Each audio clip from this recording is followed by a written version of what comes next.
এই ভিডিওটো সম্পূৰ্ণ চাব।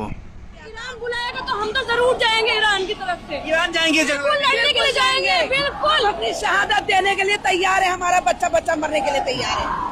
होली ना सोचे। मोदी जी अभी इजराइल जाकर के मिलके आए थे, इजराइल को जो है बताया था। हम मोदी को नहीं जानते, हम उनको जानते जो हमारे रहबर थे।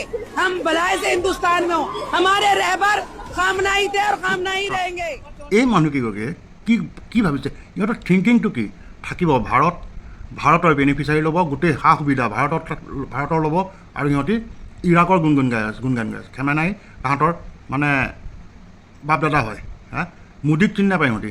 ইহঁতৰ মেণ্টেলিটিটো চাওক। আৰু এইবিলাক হ'ল আমাৰ ভাৰতৰ প্ৰধান শত্ৰু। আৰু ইহঁতক কি আমি ভাইচাৰা দেশৰ কথা চিন্তা নকৰে। ঠিক আছে, মানৱতাৰ খাতিৰত ইৰাণক ছাপোৰ্ট কৰাটো একো ডাঙৰ কথা নহয়, কিন্তু মোদীক চিনি নাপাওঁ।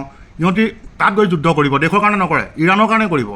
ইহঁতৰ কাৰণে ধৰ্মটো প্ৰথম, দেশখন প্ৰথম নহয়। দেশ মানে তেহেলে যাক, দেশ বৰবাদ হৈ যাওক, ইহঁতৰ কোনো মতলব নাই। চিন্তা কৰক ৰাইজ, এনেকুৱা মেণ্টেলিটি মানুহৰ লগত আমি ভাই ককাই হিচাপে থাকিব লাগিব। থাকে ভাৰতত, কিন্তু গুণগান গাব নিজৰ মানে ধৰ্মক লৈ পিনে। ধৰ্ম কৰ ভাই, ধৰ্ম এজেগাত আছে আৰু দেশ এজেগাত আছে, নিজৰ প্ৰধানমন্ত্ৰীজন এজেগাত আছে। এইবিলাকক আমি ছাপোৰ্ট কৰিব লাগে। আৰু লগত আমাৰ কেইটামান ছেকুলাৰ কেইটামানে ইহঁতক ছাপোৰ্ট কৰি থাকে।